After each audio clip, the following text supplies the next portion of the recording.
The date was April 10th, 1963. The place was Logan, Utah. Our parents, Glen and Cindy, embarked on what would prove to be an amazing journey in a marriage they hoped would last forever. Through cancer and childbirth, college degrees, and home constructions, they built a relationship that has lasted 50 years so far. However, did they do it? Well, for one thing, they were absolutely united on things that really mattered. I once asked Mom what she and Dad had in common. After all, he loved sports. She loved classical music. She believed in healthy eating. He was partial to McDonald's. No sensible person would have paired them in a matchmaking game. But Mom's answer was unhesitating. We both love the Lord and we love you kids. How true that was. Their faith formed the foundation of their lives. Family prayer, scripture study, and weekly family nights were so much a part of our culture that none of us can remember when those traditions started.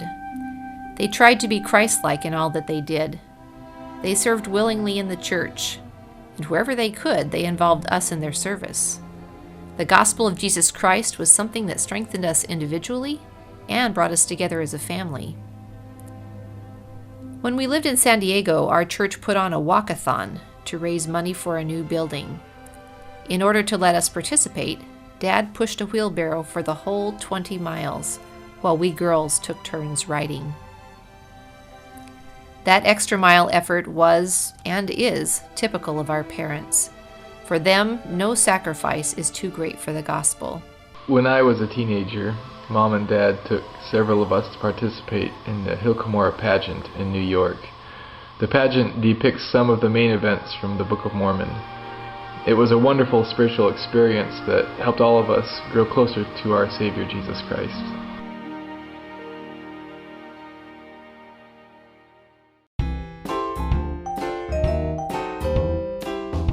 $61, 27, 61, 39. Probably in the 90s or in the hundreds.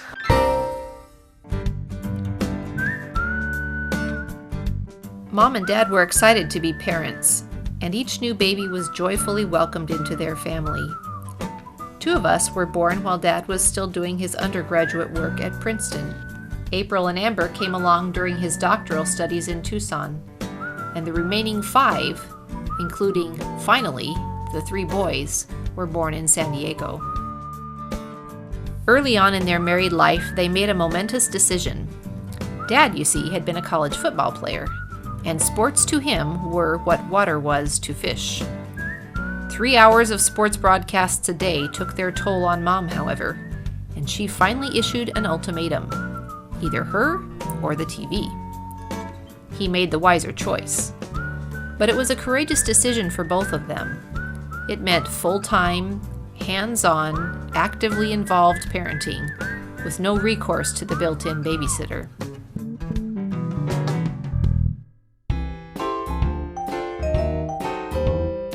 I like taking naps with Grandpa.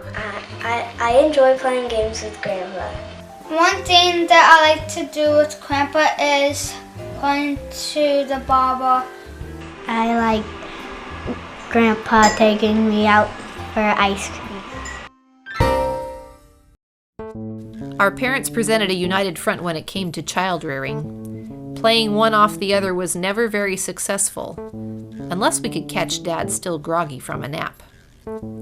They believed in personal responsibility and hard work, and they gave us plenty of both. Our repeated and unsuccessful attempts to grow a garden taught us that you do indeed reap what you sow. I remember one day my dad showed up with a truck filled to overflowing with chicken manure. Our job was to shovel it out and spread it across our entire garden and yard. Through this and hundreds of other similar experiences, I learned that work was the substance of life, and I learned to find pleasure in work, and I learned not to be afraid of hard or unpleasant tasks. Our parents were not only like-minded about money management, they seemed to elevate thrift to an art form.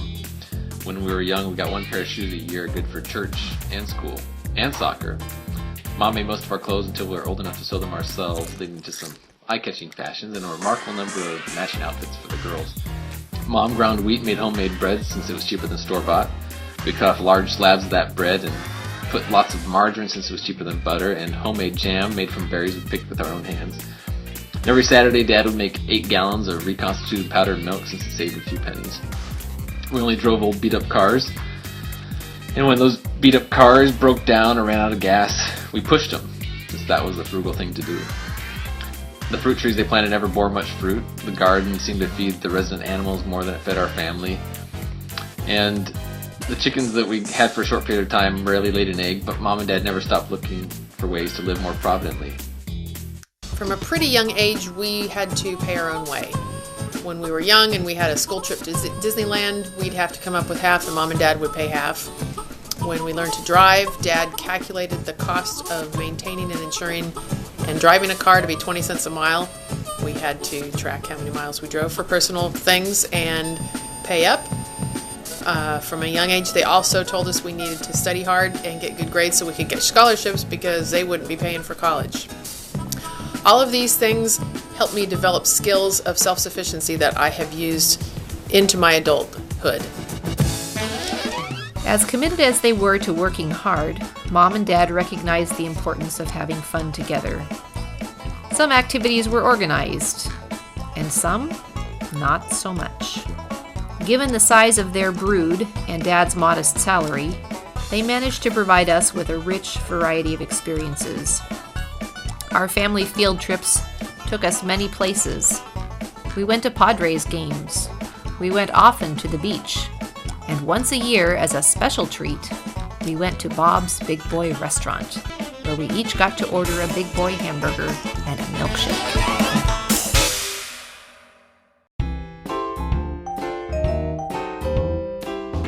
Do service. Play games with Grandpa. Build. Indexing. Family heritage is super important to both Mom and Dad, and that includes both recording the past and creating memories for the future.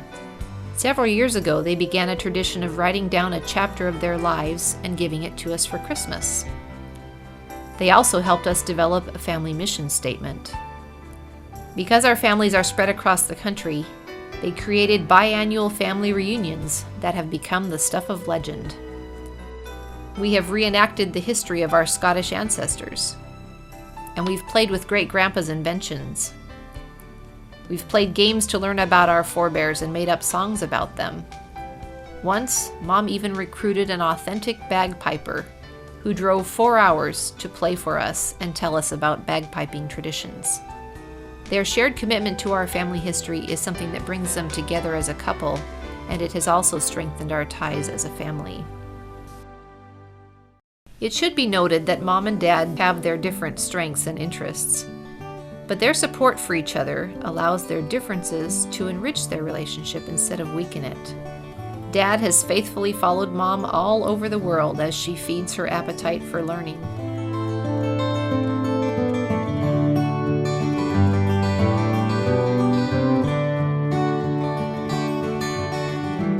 She cooks, he does dishes. He dusts, she vacuums.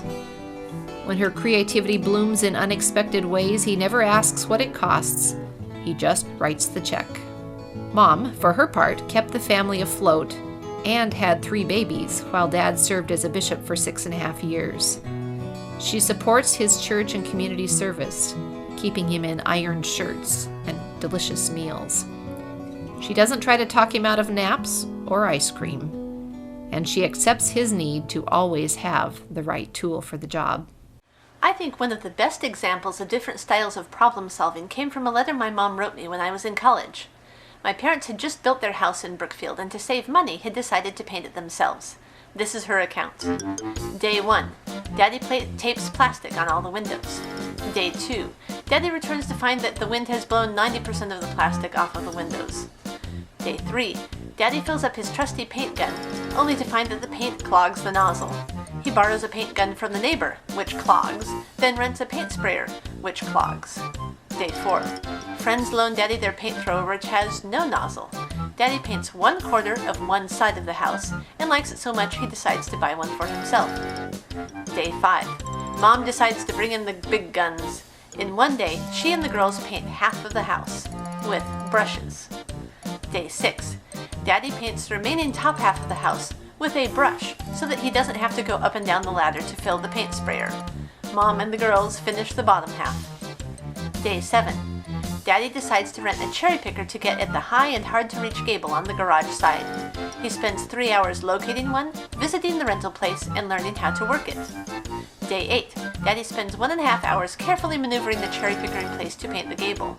Meanwhile, Aaron and Amy climb out on the garage roof and begin painting the gable. More maneuvering and he paints a 2x6 foot area. He backs up to get one small board and gets the cherry picker stuck in the mud. It takes an hour and a half to get it unstuck. Meanwhile, the girls finish one side of the gable and begin painting the other. The cherry picker gets stuck in the mud again. Only one small board is left. The girls start to climb down to paint it, but are instructed by Daddy not to embarrass him. An hour and a half later, Daddy gives up on the cherry picker and finishes the paint job on a ladder with a brush.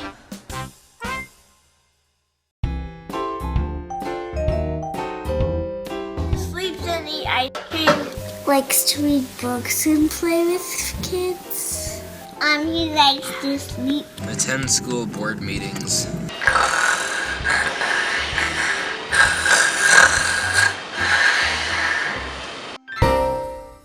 One of our parents' strongest shared traits is their care for each other and for others.